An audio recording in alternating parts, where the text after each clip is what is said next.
wis pinasti dadi garise uripku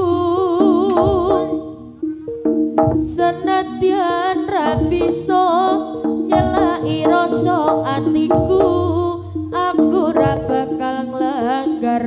pagere